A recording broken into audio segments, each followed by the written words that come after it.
Time magazine had a front cover decades ago on why Johnny can't read, making me wonder, why are we still talking about it today?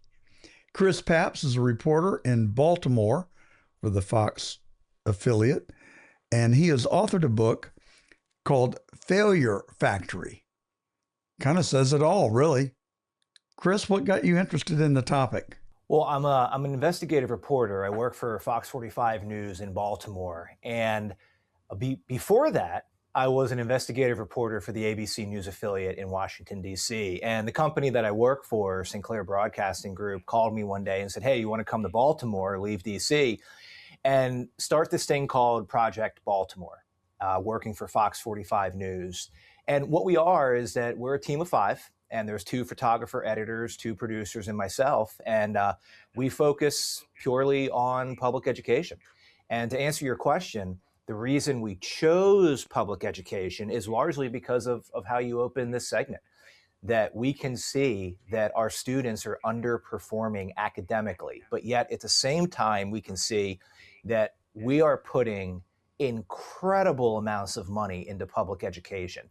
And when you look at Baltimore specifically, you see a city that is one of the most funded large school systems in the country, according to federal data, but it's also one of the lowest performing large school systems in the country, according to federal data. And that's why I wrote Failure Factory, because after doing this for 8 or 9 years, we started in January 2017.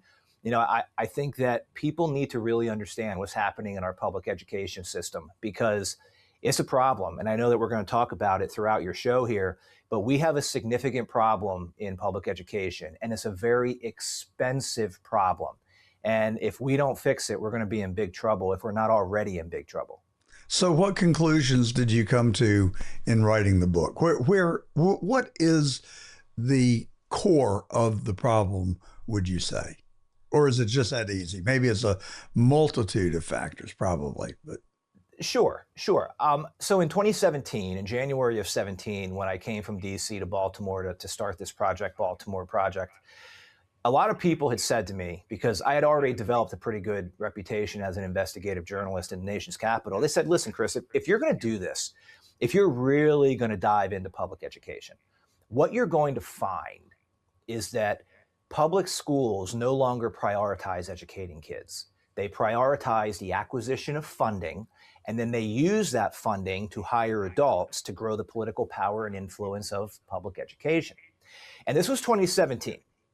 And I didn't want to believe it. So my dad was a public school teacher in Pennsylvania. I grew up outside of Philadelphia. He was a public school teacher for 35 years in the teachers union. My brother and I went to public schools K through 12 in Pennsylvania. So to hear somebody tell me that the public education system isn't prioritizing educating kids, I just didn't believe it. And 8 years later, I wrote Failure Factory, because I now do believe that it's true. After looking at the data and doing this every day of my professional life for the past 8 or 9 years, I do believe that there's very strong evidence to show, or even to prove, that the public education system does not prioritize educating kids. It prioritizes the acquisition of funding. well, I think I know the answer to my question. I'll ask it anyway. Is it just Baltimore, or is that symptomatic of a more global problem? Oh, this is nationwide, because when you have the amount of money going into public education, what that means is that you have people who want that money.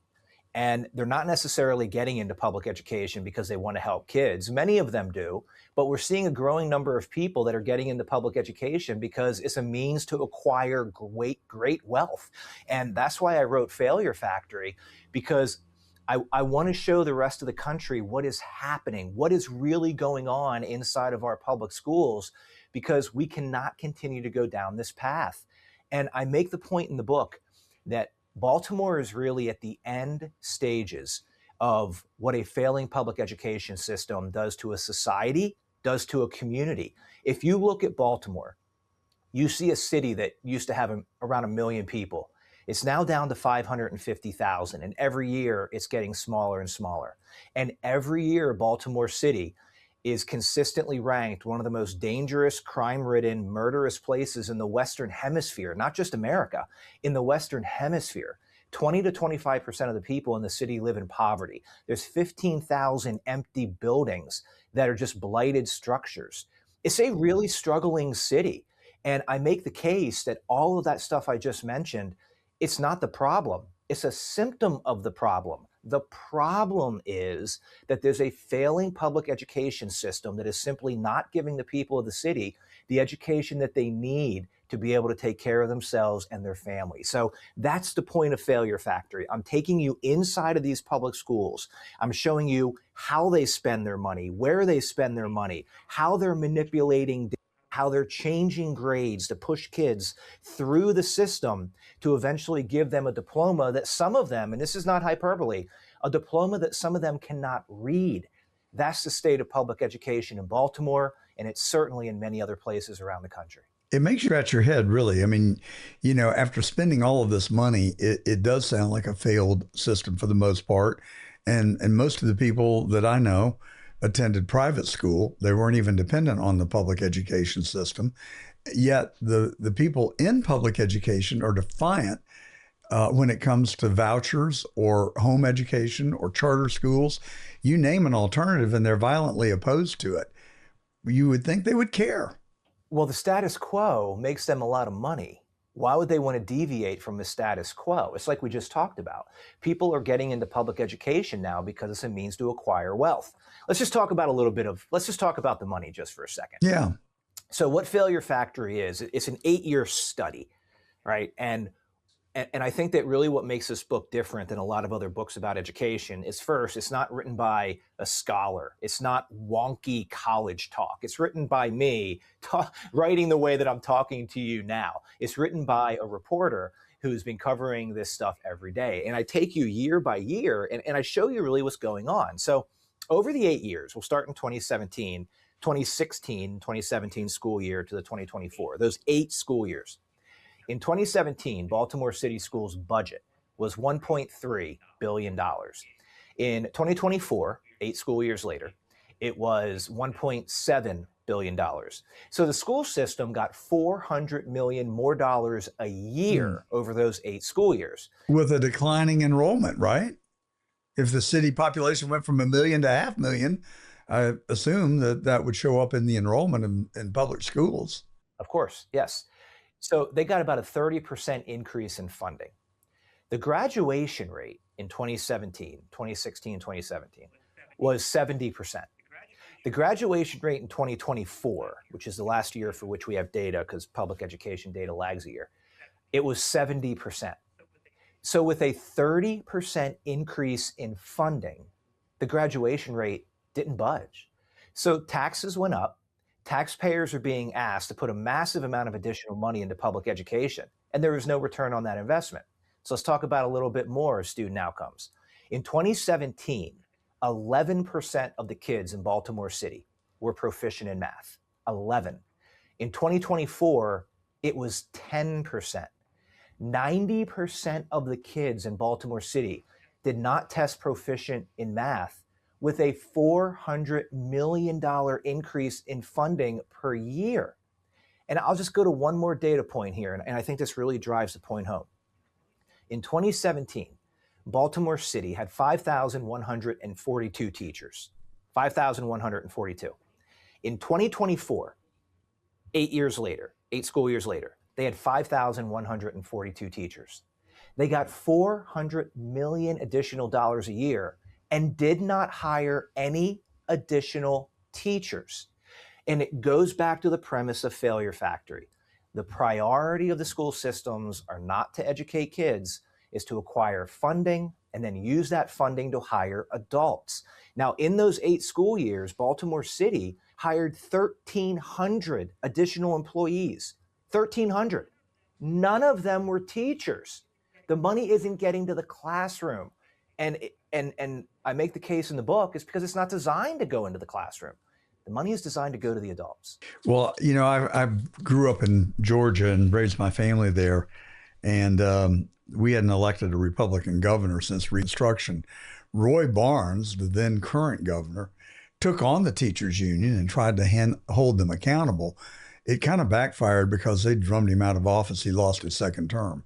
Interestingly, just last week, I interviewed Governor Scott Walker, the former governor of Wisconsin, and he had a similar story to tell. He took on not only the teachers unions, but the public employee unions, and he lost for his third term by 1%. These people seem to wield disproportionate power to their positions in life. Is that a place to start looking at reform? In Maryland, the most powerful political entity is the teachers union. Without a doubt. I mean, that's a fact. It's not even arguable. I don't know if anybody in Maryland who pays attention to politics would even suggest that that's not true. They are the most powerful political entity in this state. And oftentimes what we're seeing is that the teachers union is not the students union. The teachers union's job is not to educate kids. The teachers union's job is to grow the power and influence of the teachers union. All right, now, so you got to look at it from that perspective. And this is the case that I make in Failure Factory, because if you're going to look at this stuff, you got to look at it from the perspective of motivation. And the teachers union is like any other group in America. Right? They're there to grow the power and influence of their group. It's sort of like your show. You know, you're trying to grow your followers. You're trying to grow your revenue. The company I work for, I'm doing the same thing. I go to work every day because the hope is that we grow in revenue and we grow in influence. And the teachers unions are doing the same thing. But it's a political influence. It's not an educational influence. They're not there to educate the kids. So you have to look at it from that perspective if you want to make reform, because when the teachers unions are the loudest is right before budget season. That is when they're holding their rallies. That is when they're trying to get teachers together to stand outside your state house or your state capitol to say, we want more money for public schools. But what the data that we just talked about, 10% of kids in Baltimore City schools are proficient in math. 10% with $1.7 billion going into that school system. The union doesn't rally for that. That's a de facto failing grade. That's an F. But when that data comes out, the union's not rallying to correct that. Yeah. The union's only rallying to get more money. Well, I will correct one thing that you said, not to be contentious, but just to set the record straight. I don't do this for the money. If I did, I would be destitute. I do it because I have an intellectual curiosity, and I do watch our analytics. But my solution for growing our channel is to put out a better product. If you don't believe me, ask Anthony sitting over here. We talk about it every single day. How can we do it better? What can we do to encourage more viewers? Not clickbait, not buying it. We just want to put out a better product. Now, so I'm old fashioned, you know, I'm an old guy. Oh, well, he's a conservative. Yes, I am, because I just believe in doing it the old fashioned way. That's not trying to be boastful. I'm just telling you that's my mindset. Would that not serve our public education system well if we started grading teachers and started evaluating their outcomes rather than succumbing to their political pressure? How do we change it? So I deal with that a lot in Failure Factory, and I talk about that a lot. And there's a couple avenues that you can go about discussing this. And this is it's a really complicated. Actually, it's not complicated. It's a wide topic to discuss. So there's a couple things here that we can go over. The first thing is that there's a teacher shortage in America. We know that. And it's not because people don't want to be in the classroom helping kids. It's because of the environment that many public school systems have created that is forcing teachers out. One of the main narratives and storylines in Failure Factory is that for 5 years, we investigated a massive grade-changing scandal in Baltimore City. And I know Atlanta had a massive grade change. Atlanta had the same thing. I lived through it. They had the same. Yeah. Yep, they had the same thing. Well, Baltimore had the same thing. So we had to sue Project Baltimore, Fox 45 News. We had to sue Baltimore City Public Schools to get public records the school system refused to release because they knew how bad the grade changing situation was. And we went to court and we won. And the judge said that the school system willfully and knowingly violated the law by not handing over the documents. A judge in Baltimore City said the school system knew they were breaking the law, but they did it anyway to hide possible wrongdoing. So how is this an answer to your question? Because if you're a teacher and you're in the classroom and someone's going in and changing your grades, that is deflating. And that is happening all around the country because upper level management want kids to pass. The focus is on passing kids, not educating kids, because when you pass kids, they're more likely to stay enrolled, and funding is based on enrollment. So in Baltimore City, we had this massive scandal where teachers were failing kids, and then somebody would go into their grade book and just change it. And a lot of times when you look at, like you had mentioned about grading teachers or evaluating teachers, a lot of this is out of the teacher's hands. And I think that's a big reason why we're having a teacher shortage, is because the teachers aren't given power. They're not given authority in their own classrooms. They're not able to discipline kids. They're not even given, respect for the own grades that they put into the grade book. I talked to teachers in Failure Factory that failed kids in Spanish, for example, in high school. And then a couple weeks later, that student will walk across a stage and graduate with a Maryland high school diploma. And the teacher goes back to the principal and goes, "How did this kid graduate? I failed him in Spanish." And it's because somebody went into their grade book and changed the grades. That is what we're seeing. We're seeing it in a big way in Baltimore. When I was a kid, our teachers used to have a grade book. She'd leave it on her desk. Some kids would go up there and look inside of it to see what it showed about them. Some kids, one or two, would actually try and change their grades. If they got caught, they would get kicked out of school. It was a serious offense. And now you're telling me we have the people that are running the schools going into the teacher's grade book and changing the grades. My God. When we had the cheating scandal in Atlanta, they literally prosecuted, I can't remember how many people, but it was over a dozen, maybe 2 dozen. And some teachers actually went to jail and some administrators. I honestly thought at the time that would be a great deterrent. Instead, it sounds like the teachers around the country looked at it as a roadmap on how to get more money. No, not the teachers.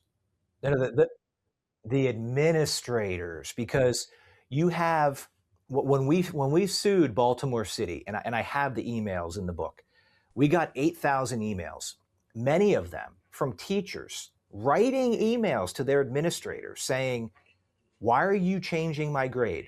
This student did not deserve to graduate. This student did not deserve to pass. I failed them.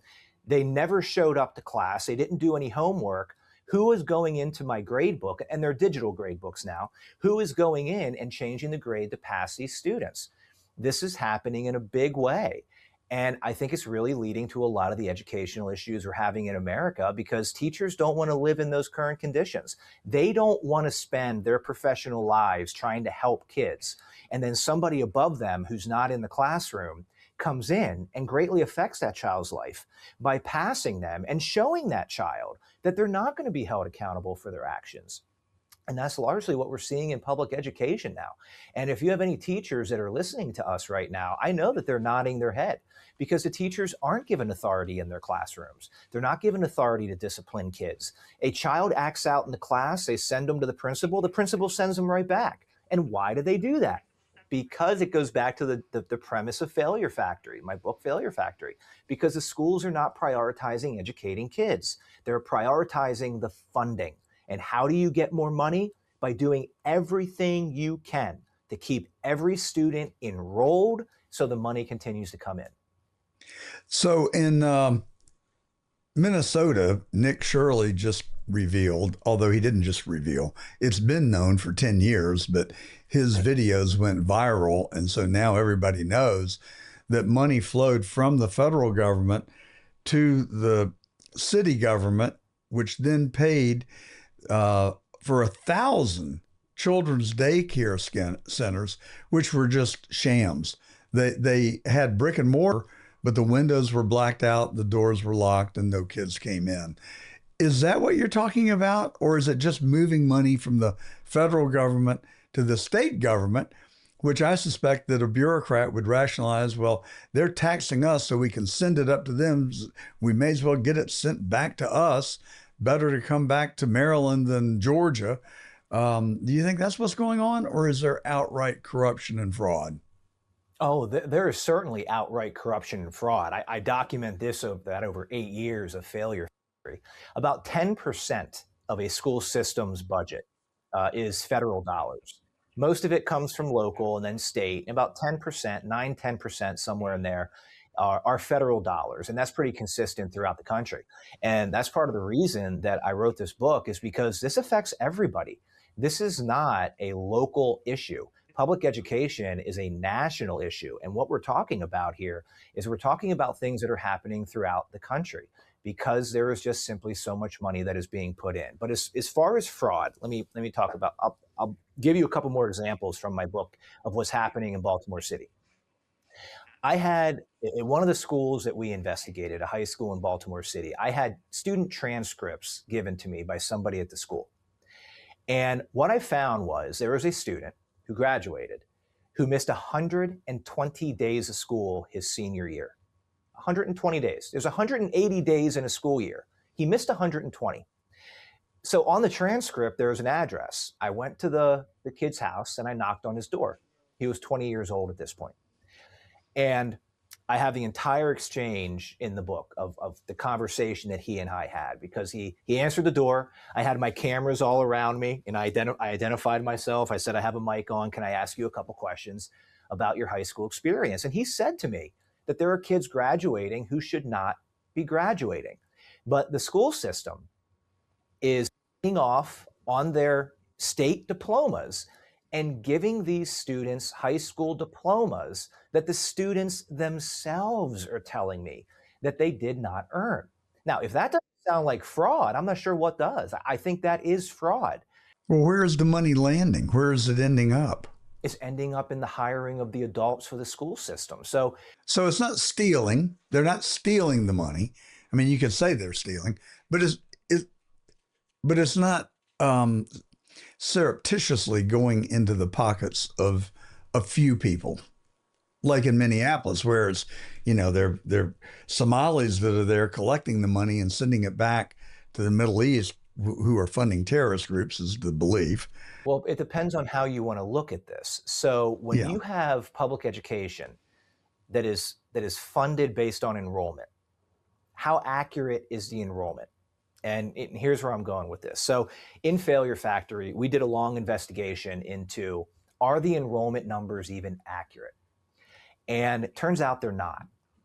And in Maryland, enrollment, and it's like this in many states, enrollment is based upon how many kids are in school on one day.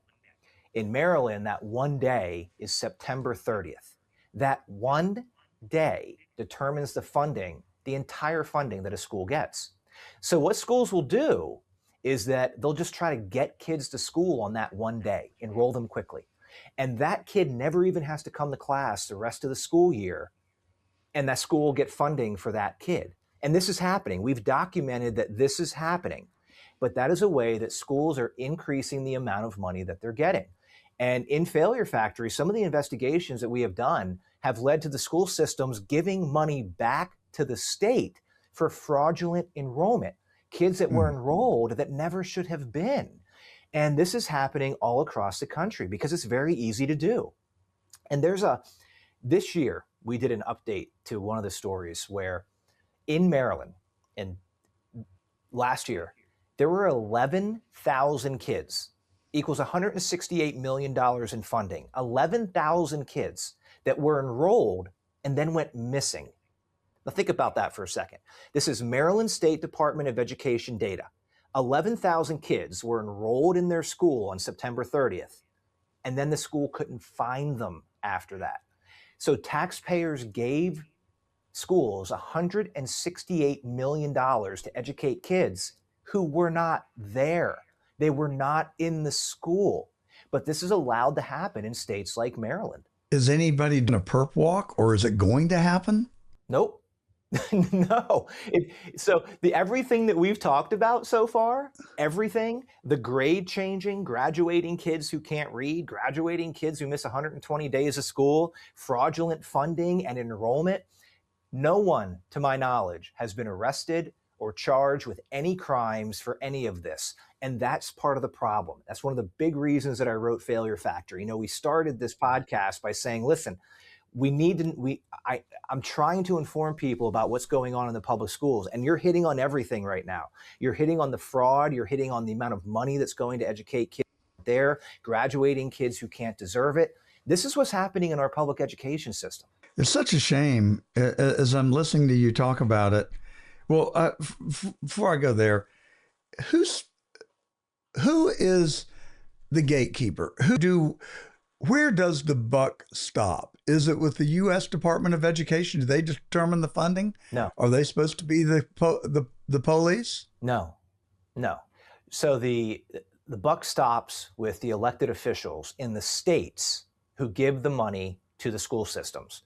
So about 90% of a school system's funding in Maryland and in many places around the country comes from state and local dollars, state and local dollars, about 90%. Yeah, it's half of Georgia's budget, if I'm not mistaken, roughly. Yeah, so in the county where I am, Baltimore County, over half the county's budget goes to the school system. Mm-hmm. So it's a massive line item, and that's how important this issue is. But in a state like Maryland, when we do these stories, the local politicians, they don't speak out on it. And that's the issue. We have to elect people that are going to hold public schools accountable, and they're going to say, hey, if we're going to give you a 30% increase in funding, you better deliver. Yeah. Graduation rates can't stay the same. Math proficiencies can't go down. But in a state like Maryland, we don't have that. Yeah, if the politicians speak out on it, they end up like Roy Barnes and Scott Walker, unemployed. Last March, when President Donald Trump announced that he was going to sign an executive order to dismantle the U.S. Department of Education, he mentioned one school system in that speech. He mentioned Baltimore, and he mentioned my reporting that is in Failure Factory. He mentioned that 40%. Congratulations. That should sell some books. Yeah, hopefully. Yeah. He mentioned that 40% of the high schools in Baltimore City, 40% in 2023, did not have a single student test proficient in math. Nearly half of the high schools in Baltimore could not produce one kid who was proficient in math. So Donald Trump mentions that stat. And in the book, I go over how we even determined that, how we were able to analyze the data to show that was true. But there is nothing in Baltimore City. None of the public officials, none of the elected officials said anything. The Governor Westmore, total crickets. Now, the rest of the country, people like yourself, people like Donald Trump, people outside of Baltimore, outside of Maryland, saying, how can this possibly be true? That is embarrassing. Why are you allowing this to happen? But in Maryland, crickets, they don't say anything. It's so sad. When I was a kid, a long, long time ago, I wasn't a particularly good student, but I remember vividly that the principal of my school and the teachers in the classrooms were among the most respected and underpaid members of the community. But everybody revered them. And they really, helped shape me as an individual because as difficult as I was as a student, I had this sense that they really cared about me. They really wanted to find a way to reach me, to get me the learning that I needed in order to be successful in life. I yearned for those days. We also started the day with the Pledge of Allegiance to the flag and a prayer, followed by a verse from the Bible. Is there any way we can get back to the good old days and restore education in America and live up to our potential? Yes. And that's exactly why I wrote this book. It's exactly why I wrote this book, because if people know what's going on, it can change. It has to change. There are solutions. There are easy things that we can do that don't cost any money that would really help fix the problem. I'll give you one of them. One of the biggest problems in public education, one of the biggest problems that every teacher that I talk to is discipline of the students. Yeah, for sure. And what we're doing is we are not disciplining the kids, And as we talked about before, we're not removing disruptive students from the classroom or the school. So why are we doing that? And we can trace it. We know exactly why that changed. And here's why. In January of 2014, President Barack Obama came to Baltimore and he delivered a speech where he said they looked at the data and the federal government has determined that a disproportionate amount of young minority boys were being suspended and arrested in school. And President Obama came to the conclusion that that's because the schools were discriminating against young minority males. Yeah. It has to be racial. If there's not a race component, then there's no conversation to be had. That's what he said. And his Department of Education at the time sent guidance to all 50 states and said, you need to find another way. You're not going to suspend or arrest young minority males anymore for disruptive behavior. And that's what happened. And you see about 2014 moving forward that arrests and suspensions plummeted throughout America. But at the same time, what you see are two things. You see academic outcomes nationally starting to drop, and you see reports of bullying starting to go up. And I document this heavily in Baltimore City with Failure Factory, that I show that at about that same time, 2014 moving forward, we see outcomes drop because we're keeping disruptive kids in the classroom, and we're seeing bullying reports go up because we're keeping kids in the classroom who should not be there, who prior to that were not there. So many ways in public education, what we've done is we've taken what works and we've replaced it with what sounds good. It sounds really good to say, look, our arrests and our suspensions are way down. But what we know what works is to hold students accountable for their actions. I'm not saying that you have to kick them all out of school, but there has to be some sort of accountability so students know that they don't run the school, the adults run the school. That is a huge issue in our public schools right now, is a lack of discipline. And we could fix that real quickly. That wouldn't cost any additional money. It's just the kids need to be held accountable, but the adults don't want to do it. And why? Because it all goes back to the funding. Well, just use the money and buy a whole lot of rulers, because I can promise you, I was on the back side of a lot of those, and I learned at a pretty young age to behave when I was in school. Just more of the same, get us back to our roots and the things that we know work and work successfully. Well, I'll tell you, Chris, it sure has been a pleasure speaking with you. Chris Papst, he is a great investigative reporter with the Fox affiliate in Baltimore and the head of an investigative team called Project Baltimore with the Fox 45 News Division. And I might also add, you're a hell of a salesman at the same time. What's the name of that book again? Failure Factory. I think I heard that somewhere. Thank you, Chris. I really enjoyed being with you today. And I wish you continued success and keep on the hunt. You're doing a good job. Well, I really appreciate you taking interest in our public schools. And if anything happens and you need some commentary from someone who's in the public education sphere every day, I'd be more than happy to come on. Thank you so much. I appreciate it. Noted. And we will take you up on your kind offer.